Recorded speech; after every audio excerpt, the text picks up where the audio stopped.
Even if Sifuna is a running mate, that of Oparanya will not sell. People will see it for what it is. There's no way you wanted to give the Luya this thing. Unafanya sababu umeona Sifuna. So I will advise them, hiyo sahau. And the people also know, in pecking order, Mudavadi is number 1 on the list. How do you go to number 3? It is either you are giving Mudavadi or Wetangula. Now, when you go to Oparanya, people can see you from 18. The second thing, these things they are moving around the country calling empowerment and centering a lot in Western. I will advise them to stop wasting time. Olkalao, whatever little gain they were getting from those empowerment things, Olkalao has brought down the house down.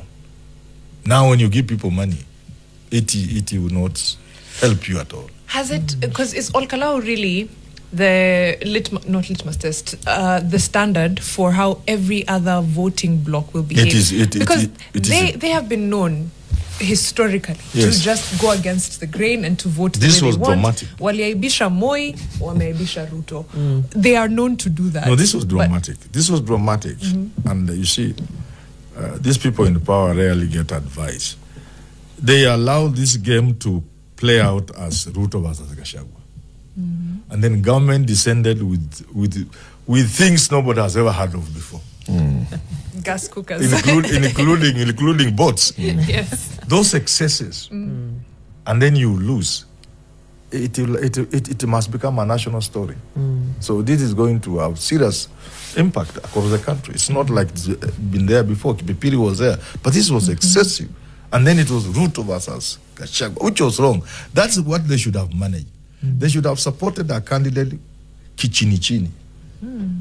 And government should not have descended there with goodies. I remember doing a video on that and say, look, these excesses are what I was calling the election a week before. I said, I'm calling this election because of the excesses. You know, when Eric is going to stand as a candidate, I think he is in 2027. I will advise him for free. I will not charge him. I'm not charging. No bill is coming. So Eric, we have 12 months to fix the nation. If you go with a lot of money, then the people begin to see money and not a candidate. The moment you let the people associate you with money, they now see money and not the candidate. So that's what happened on Olkalao. So it has happened. You know, in dating, there's a concept. The last thing I would advise them not to do, well, maybe they will buy me a cup of tea if they are here listening, is they must now change the people. Which the people telling the story are not telling a good story, and they are telling it badly.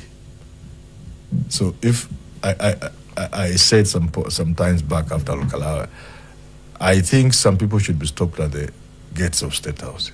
Kuna watu unajua unapitanga tu, hata askari wakiona hakuna kitu, gari yao ikionekana tu gate inafunguka. Nitakana waanze kuulizwa ulikuwa unaenda kuona nani? Ulikuwa na appointment au uko kwa list ya leo? Wanaenda kutaka basi wanaenda kuangalia ile kitabu. Akirudi, somebody gave me a story. We have a new spokesperson. Somebody gave me a story of Ezekiel Oyugi, very powerful. Of course, State House ni kupita tu. So they went to Mombasa to see Moi. And for the first time, the guy was with Ezekiel Oyugi in the car. Ezekiel Oyugi. For the first time, they waved the car. Ye in the car. Forget your State House Mombasa. Jamaa kajua hapo kumeharibika. Imeumana. Ezekiel Oyugi was the then Raymond Omolo. He was a PS for national security. He was Raymond Omolo times 10. Yes. Proper. Yes. And here is his vehicle being waved. In the candle door. And it took time before they went there. The guy didn't wait to know that it was over. So I was thinking, and I think perhaps it is already happening. There must be people who should not have automatic. For example, name 3. They should be stopped at the gate. So Ruto must now look for fresh minds, people around him who can think. Because this game now has gone to a level where only brains can work. Anything, money imekataa kufanya kazi. And if you must use money, you must use it in a way. Masikio ya Hama na isikio hiyo swali. Uliza tena Mariam. Pardon? Kama nani? Kama mimi na Eric. Who should be removed? Who should be removed from the list? Yes. They are known. People who went to State House without even being. Who are the bad storytellers in this? They are known. There are not many. If there were many, we would be looking for them. But they're just a handful. They're just like 5 fellows. And it happened. Hillary's, not Hillary, the husband. Bill Clinton's campaign was in disarray. Until I think Hillary pointed to him, it is time for Ruto to re-engineer the game, but begin by getting fresh people around him. And have serious thinkers. I was going to liken the situation in Olkalao with what typically happens in dating or relationships, which is this concept of love bombing, and how it is such a it's a red flag in itself when someone shows up. What is love bombing?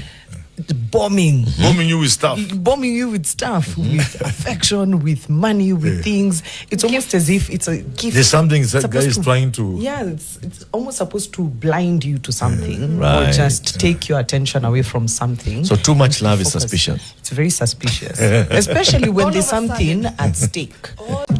Let me start with what other ethnicities are emerging outside of tribe. I don't know. You know what I mean? Yes. Because we were sure we would be there last election. Many people are sure. Some of us were a little reluctant to believe it. But it didn't quite happen. Right. But this time around, I think we are having new ethnicities. From June 2024, when the young men came on board, some people are saying, where were they in Olkalao? I think they are wrong. They were there. 2.3 million registered voters during enhanced voter registration is an indication of that, that they are participating in the politics of the country for the first time. So that the Gen Z is a new demography. There's another demography, which it's been there but dormant, which Sifuna is now causing to wake up. The Luya demography. It's been there but fairly dormant. I don't think the Luyas have actually voted to the point of about even 50%. They've just been dormant. They're all over the country. There are so many in Nairobi here, you know. You find Nikajado, Limuru Tili, they are all over the place. But so it's now an active demography, more than it ever was before. And the other one is where Eric belongs. The people who see things on television, you know, the middle class. Whichever way you define middle class, but you know, Eric belongs there. He could be in the upper middle class. But middle class, nevertheless. Watu wa kizungu mingi. Watu wa kizungu mingi, Twitter mingi, wanaona vitu kwa TV, they don't vote. But thanks to what Ruto has done. Eric uko kadi? Wameamuka sasa. Uko kadi? Remember when Angela Mbitho told us, if you ask someone that question directly like that, the answer is going to be yes. Fair. Wameamuka kwa sababu Eric, how was your wamefinywa experience kidogo. voting? Wamefinywa. Sasa hii kufinywa wameamuka. So it's a new demography. There may not be very many, but there are new emerging demographies. But their decision, all those other demographies, as you talk about, middle class, the middle class, and there'll be the lawyer professionals, the gamer professionals. I know, it's sad. It'll still come down, but when you've done that, and you've filtered all that, you've taken care of what you are saying, there will remain a group of Kenyans from Mt.Kenya who will not vote like Kikuyus. There may not be many, but they'll be there. It's not quantitative, it's still qualitative. We are building that demography.